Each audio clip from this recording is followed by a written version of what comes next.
in philosophy between Thomas Jefferson and Alexander Hamilton really bothered Washington when he left office.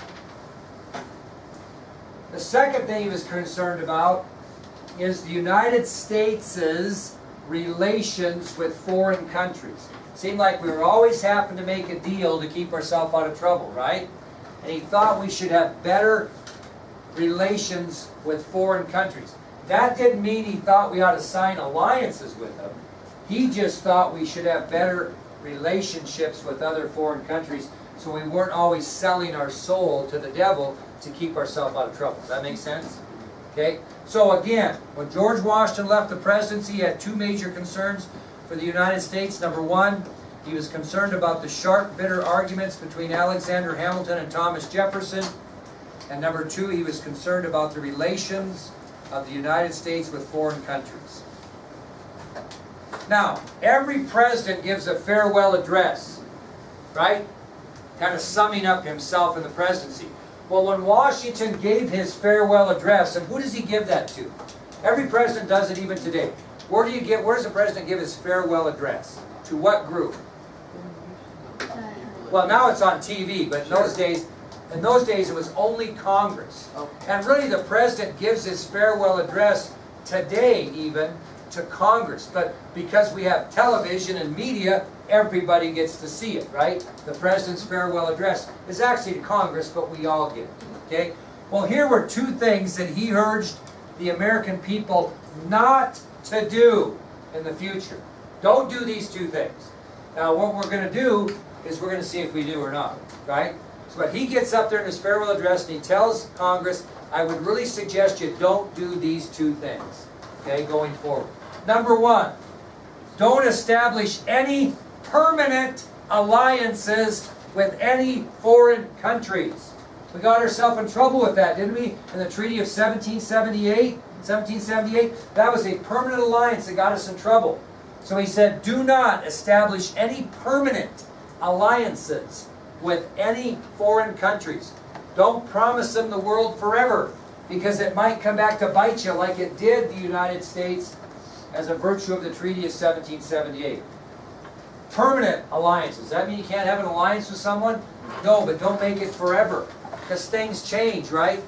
Countries are ruled by different philosophies. All of a sudden, you're going to have a permanent alliance with a country that, say, becomes communist, and that's not your viewpoint. You don't want to do that. He knew that way back in 1796. He could have made a lot of hay with our relationships with Russia in the 1950s and 60s, right? Okay? So he said, do not establish any permanent alliances. Now this is kind of the funny one. He said, do not under any circumstances in the electoral process ever form political parties. Do not form political parties in presidential elections and politics. That's all we have now, don't we? Yeah. Okay? He said back in 1796, do not form political parties. And I'm going to give you the two reasons why he didn't think that was a good idea. And you tell me if you think it's a good idea. See what you think. 1796, 1896, 1996, 2000. Now we're getting close, right? Almost 300 years later, let's see if he made sense, okay? So, Washington says, do not establish any permanent alliances with any foreign countries and do not be involved in the formation of any political parties for these two reasons. One, he said if you do, these political parties will be based on geography of the United States. If you live here, you're a member of this political party. If you live here, you're a member of this political party. Is that true today? Absolutely. Wyoming is Republican. Montana is Republican. Are all the states in kind of our area kind of Republicanish? Okay? And the eastern coast, it's even worse. So he knew that these political parties would be based on geography of the United States. Another thing, and this is going to come to being and you'll understand it, Washington knew if you put political parties out there, they would be based on the viewpoints of two men. Who? Thomas Jefferson and Alexander Hamilton. And that was true. You're going to find out when they formed these political parties, Jefferson is going to support one of those political parties, and Hamilton's going to support the other one based on geography, right? So Washington was exactly right. And these viewpoints of Jefferson and Hamilton still have some things today. You ever heard of Jeffersonian democracy? We still talk about how presidents today have some of the viewpoints of Thomas Jefferson, or Abraham Lincoln, or Andrew Jackson. Not too many talk about Alexander Hamilton. But you still have Jeffersonian democracy philosophies today.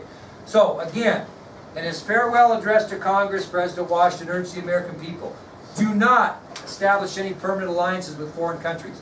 Do not form political parties, because if you do, they'll be based on geography and the viewpoints of just two men in the United States of America. We will find out in the next test material that we didn't listen to either suggestion, and it's going to end up getting us in trouble. That is the end of this quest that we're on. So here's kind of the schedule for the week. Yes, dear?